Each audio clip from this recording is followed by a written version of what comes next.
name's Danielle and this is Excalibur Books, and today I'm starting another vlog.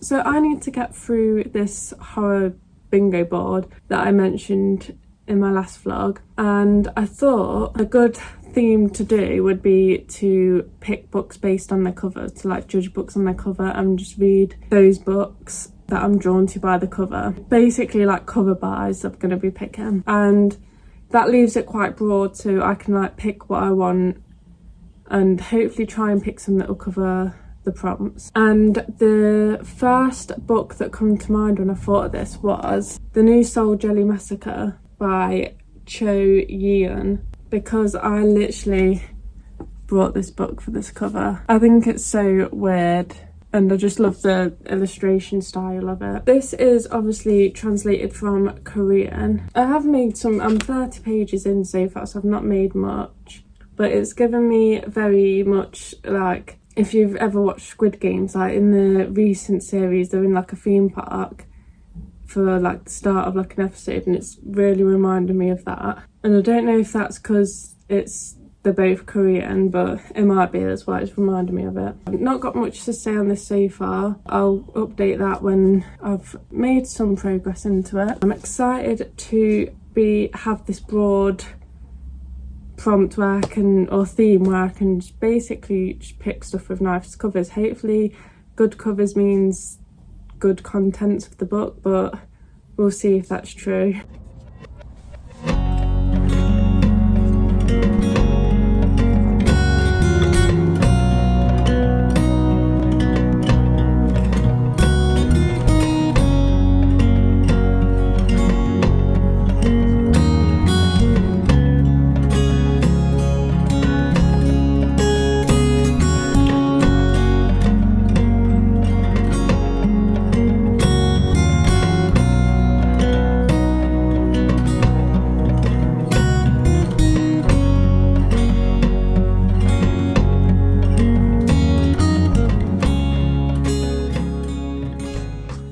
So I actually finished The New Seoul Park Jelly Massacre by Cho Yeon without updating you. I just like went through it. Every time I kept meaning to update you, I just carried on reading, which is a good sign for the book. Really, I should be doing more updates. I just forget, not gonna lie. I rated this 4 stars, so I really enjoyed it. Yes, that all happens within the first like chapter, and I was thinking if we've just had like the big event of the book in the first chapter and we're just following this girl in the park, I think the book's going to be a bit boring. I was a bit nervous after that, thinking, oh, I've got to read all this just following that same line, same POV, but that quickly changed, and like basically near enough every chapter is like a different POV. Then we're going on to a worker at the fair, at the theme park, and then like it's him witnessing that event. So I've recently realised that I like books following loads of different POVs all witnessing the same event. I think some people think that's a bit repetitive, but I quite like that. I would say there's quite a lot of time jumps, like we'll be following someone and they would like think about something in the past, but it doesn't like make it clear, so I thought it was like current time and it will keep changing, and it took me a while to get used to that. I couldn't keep up with the time changes and like where we were in relation to the story today, but like it weren't a major issue. It was only like in one part. There's also like a cat that lives on the theme park and you get his POV as well, so that I really like that. I really like when we get like POVs that are outside the norm, so like different POVs that you wouldn't usually get. Yeah, I think it's a really good translation as well. I've seen that this author's getting another book translated, so I do really want to read that one. That one sounds really good, but I don't think it's going to come for a long time yet. It's not got a cover or anything. There was one POV that I didn't like that much, that I found quite boring and I wasn't really interested, because it went into like a whole, like, not life backstory, but just like a whole backstory into this couple's relationship, and I wasn't really that interested. But as soon as that was over, I was back into enjoying it again. So yeah, give it a 4. Really enjoyable. I want to read quite a lot more translated Korean fiction. The next book based on the cover I thought of was this one, because I love this cover as well, and that's Between Two Fires. I got interested in this one because of the cover. It's a medieval horror, which I feel like I'm gonna love, so I've been apprehensive to get into this one in case I don't love it, but we'll see. It's got a very bright striking red, which I don't have many of. The artwork is really good as well, and the font, just everything. I like the whole design of the cover. And I did read 46 pages this morning, and I do think I'm loving it, so I am really excited. Nothing much has happened so far, and I think it's going to be quite like that throughout. I think it's going to be quite slow, but in a good way. Basically, we're in Normandy, France, and there's a plague going round. There was a little girl whose parents died from the plague, and now she's travelling around with this knight, well, like ex-knight, and they're just so far just trying to survive the plague. Yeah, I think it's going to be like a travel survival story. I'm going to read a little bit of this now, but I think I want to get some crocheting done in a minute, so I'm not going to read much more right now. It don't look that chunky, but it's a big indie paperback, so it's about 430 pages. But yeah, I think this one might read quite slowly, but I'm going to try and get through it as fast as I can. I wanted to talk about my crochet YouTube account, Excalibur Crafts, because I've not posted on that for a few weeks now, because I was finding it hard to keep up with 2 channels, and I want this one to be my main focus. That one's got more subscribers, but I think I'm more passionate about like the books and talking about books. But I just wanted to know whether you'd like some crochet content into this channel. I'll quickly talk about what I'm making at the minute, and if you're not interested you can just skip ahead, and if you are interested then I'll like add some more little clips in my vlogs about what I'm making. So I made this sock a while ago, and I've just started the other sock to go with it. I'll link the tutorial I followed for these socks in case anyone's interested, but it was a really good tutorial, so I really recommend it. I used to make socks from a different pattern before, but this one's much better. I'm quite a ways into it. I've not got that much. I've just got the cuff and the heel to do, so it shouldn't take me too long. That's why I don't read so much, because I have other hobbies as well, like I crochet and I like to do a bit of gaming, so I like to try and fit everything in with a full-time job as well. But with my job I only work term time, so I do have the summer off to get stuff like this done. Yeah, so I think that's all I'm doing today. I'm just at the allotment and just getting some reading and crocheting done. Hopefully I can go on the computer later, but I'm not sure. I'll come back with some updates soon.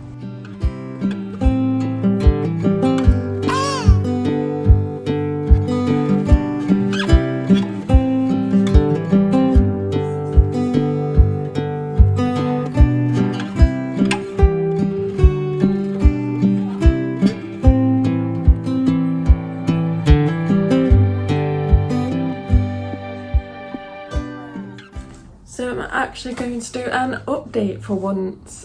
As you just saw, I was just doing a cross stitch of some capybaras. I've not done a big like cross stitch design for a few years, so I just got the urge to do one. This is how far I'm doing. So if you don't care about my cross stitch progress, I'll talk about my crochet and cross stitch a little bit, just in case there's some people interested. We'll talk about the book that I am reading. So I made a little bit of progress, not too much. I'm on page 136, which is about to get into chapter 11. Yeah, so not too much has happened. It's not a plot heavy book, so we're basically just getting to know these 3 characters and how they interact with each other, and I'm guessing we're gonna watch, especially our main character Thomas, we're gonna probably watch him change and grow as a character. So I can't remember too much what I said last time, but I think I only mentioned that we're following a girl and the knight Thomas. we now have a priest added to that group, and they are on a journey to Paris through a plague-ridden France. I'm quite liking the relationship between Thomas and the girl. The girl hasn't got a name yet, she's not mentioned her name. Thomas just refers to her as the girl or girl. Basically, I really love the dynamic of he's like reluctantly looking after her. Like, so he saved her from a group of like bandits, brigands, and she's sort of like tagging along with him. So he's like, you can't come with me. And she's like, I have nowhere to stay. And he's like, oh, okay then. And you can tell that he cares about her. Like, he'll slip up sometimes and be like making sure that she's safe and everything, but then he's like, I don't care, go away, I don't care what you do. But then he's like looking after her. Yeah, I really like that dynamic, and I guess we're gonna watch him become more open about wanting to look after her and stuff. So I'm excited to follow that story. There has been a bit of a side quest on their journey, which I found really fun, where they had to fight a creature, and yeah, that was added a bit of excitement into their journey. I can't wait to see what Paris is like in this time frame. But yeah, I'm excited to continue, and I'll let you know if there's any interesting changes in the story. So it's now Friday, and on Monday I am actually going on a trip to the seaside for 3 days.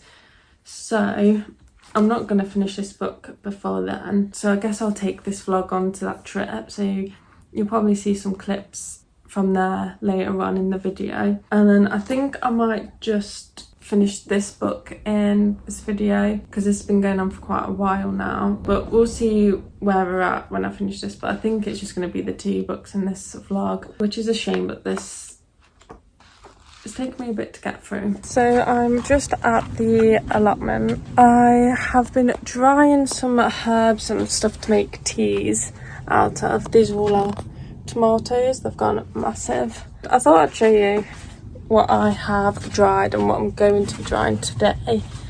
Let me pop them up here. So I've dried these calendulas that are right here. I am going to put them in like a jar of oil and infuse them in oil and make some like maybe soaps or like skin balms, because it's quite good for your skin.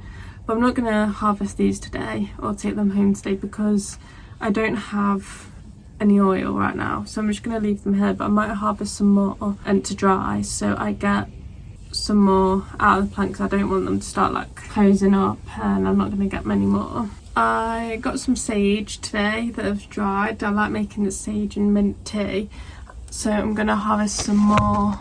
Actually, I'm not going to harvest some more sage because I've got some more drying.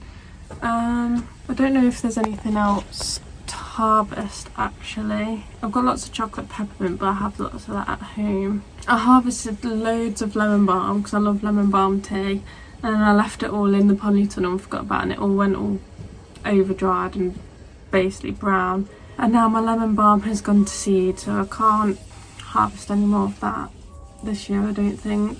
I've got some strawberry mint drying as well, but it's not quite dry. Yeah, I have loads of mint plants. I have about 1, 2, 3, 4, 5, about 6 that I can think of off the top of my head. And I have my sage, my thyme. But James is just watering all the plants, and I think because I'm not taking these home, I think I'm just going to sit and read for a bit actually, and then wait for my sage and mint to dry next time I come. Yeah, that's what I'm going to do. Just popping in to say that we got the girl's name and it's Delphine. So I just got this sage from the allotment today.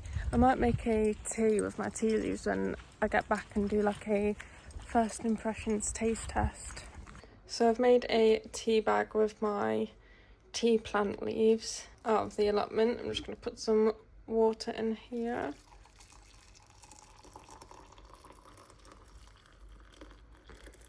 And then I'm going to let this brew for a few minutes, and then we can try it for the first time together.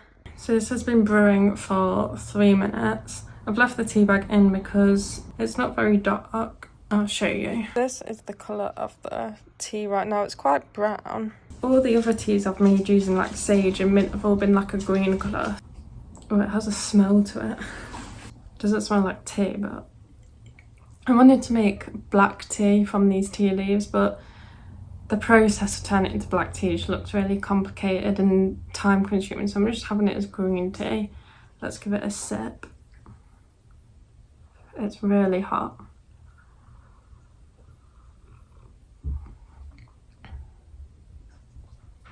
Oh my god, it tastes like tea.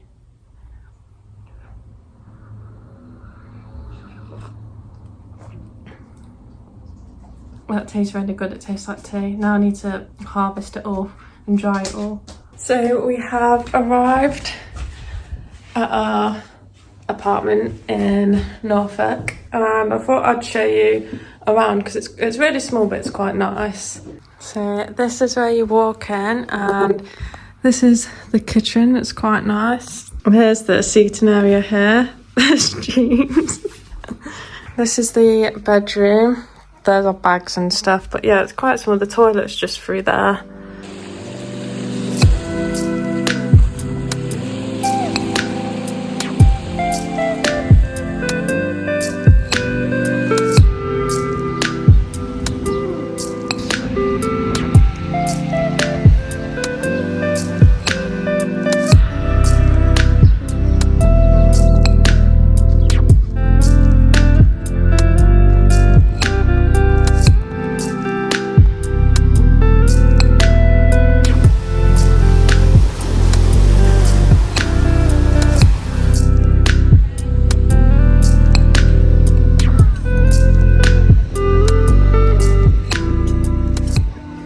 I thought I'd finish this vlog here because at home they are chopping down all the hedges around my house, so it's quite noisy.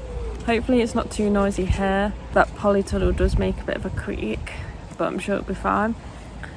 But I wasn't expected to film this here, so I've not brought the book with me, but I did finish Between Two Fires. I think I'm just going to stick with 2 books for this vlog because it's been going on for a while. But that, I rated it a 3.5 star. I think the last update I gave, I was saying that I was really hopeful about it. It was giving me like 5-star feelings and I was really loving it, and that was true for the first half. I really loved the first half. I loved I can't remember how much I said, but I loved the reluctant father-like relationship between our main characters, and I loved that we was getting sort of a redemption arc for this main character.